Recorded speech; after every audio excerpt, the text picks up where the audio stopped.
Hey guys, what is up and welcome. This experiment is on what if AS Monaco and Juventus combined their squads.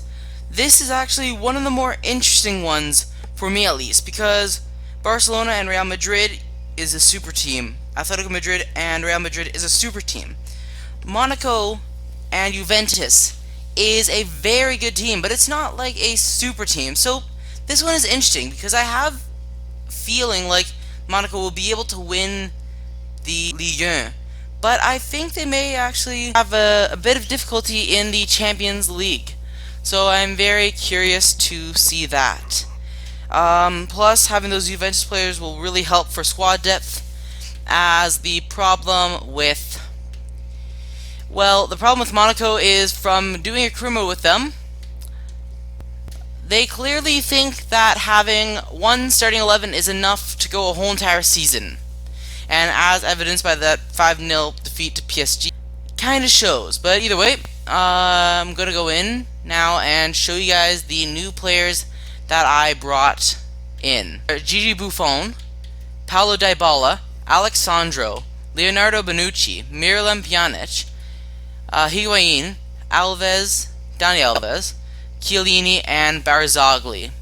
So the key ones I want to highlight would be Paulo Dybala, an absolute beast. Recently signed a new contract with Juventus, and you can tell why they really want to get him signed down to a new one, as he is a brilliant player. 4-star skill moves, 3-star weak foot, play striker or cam.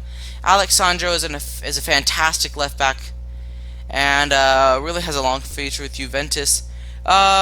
Bonucci, Chiellini, and Barzagli can really be summed up in one word: defense.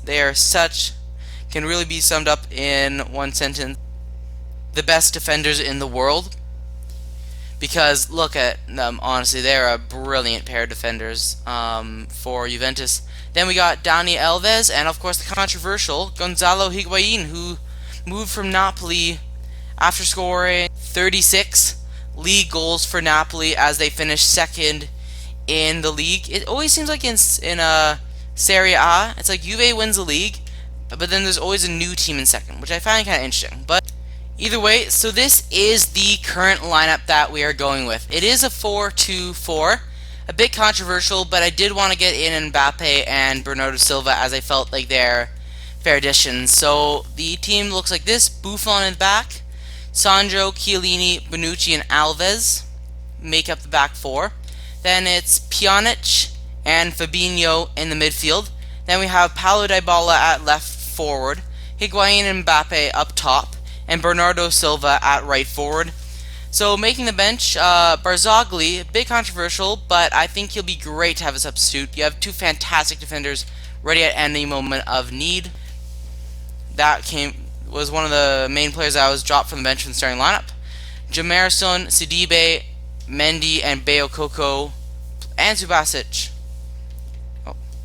were all dropped from the lineup. See how it does into January, and if it does poorly, I will switch back to a 3 in the back so that Barzagli can get in. Hopefully this AI won't sell him, because I will be not very pleased if they do.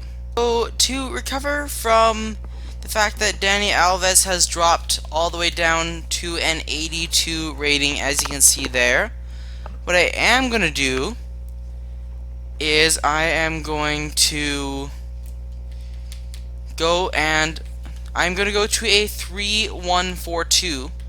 So Chiellini, Bonucci, and Glick in the back, Fabinho in the CDM position. Then Alexandro, I know a bit questionable in the midfield, but he actually does have decent defending stats, obviously, as he is a defender. And he does have pretty good long passing, so I say he is someone who could definitely be good in the center of midfield. And Pjanic, obviously, no debate there. I was hoping to see a little bit of growth from Mbappe, but that's not the end of the world in all honesty.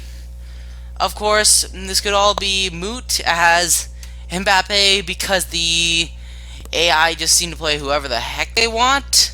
Mbappe could have not even played a single game. I didn't actually mean that. The AI actually didn't play him. They're stupid. So Dybala was pretty good. Higuain was great up top. Kylian Mbappe didn't play a single bloody game. The CPU. It just makes me question sometimes. Either way, though, Gianluigi Buffon, it's been okay. Not the most amazing in terms of performances. Dani Alves only played 2 games, so who's played like the most games?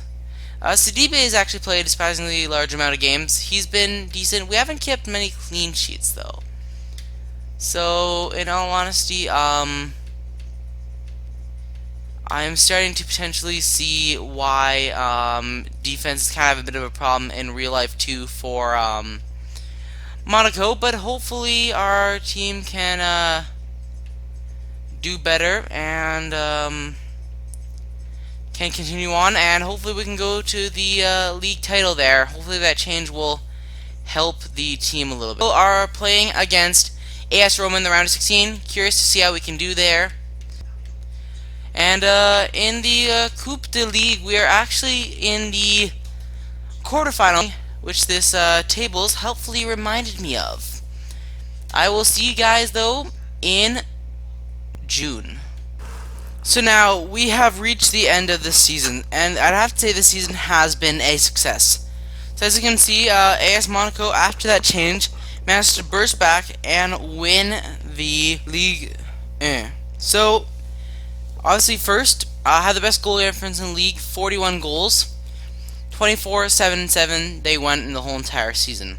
So in the Champions League, they managed to make it into the quarterfinals. However, they did lose to Barcelona, which, to be fair, is pretty much a guarantee.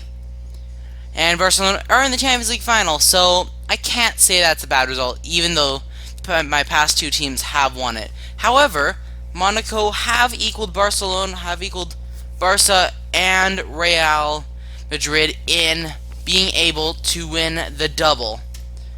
They won 3-0 against Saint-Etienne in the final, which means they are going to win the double, which is, I have to say, a great season for them. Very, very good. Let's take a look at the squad report, see how badly the AI managed to waste our players. So, Gianluigi Buffon, he was okay, but I have to admit, it seemed a little disappointing as only 15 clean sheets in 53 games. Glick got into 12 games in the Liga, played decent. Bonucci and Chiellini both, I'd have to say, are pretty solid. Bonucci had a lot more clean sheets than Buffon in less games, so that's a bit surprising. Fabinho had quite the good season, though. Really a constant, steady player for them. 17 clean sheets in 53 games, that's double of Buffon. Bernardo Silva, very solid in all competitions. 8 goals, 4 assists, but very good for a young player. Miralem Pjanic has probably been the MVP for this team. 19 goals in 29 Ligue 1 games as a midfielder, 22 in total. He has been amazing this season. Alexandro did very well in the midfield. Quite impressive for someone who normally is a fullback. Dybala surprisingly scored less goals than Pjanic, however he did provide 9 assists on the season.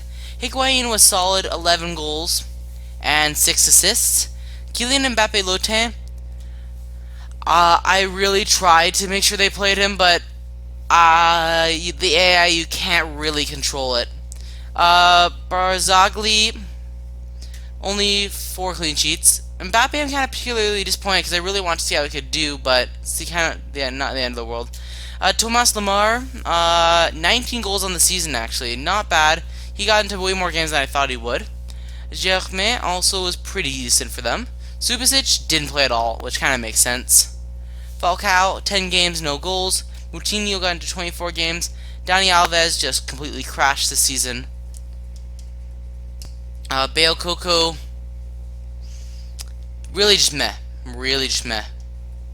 Jameer Sun, 5 clean sheets in 18 games. Realizing even with the Juve defense, they still have a ton of defensive problems. Monaco really do. Sidibe was solid, but yet again, they just can't keep clean sheets. And in terms of notable loanees, Saint-Maximin, 6 in 40 games.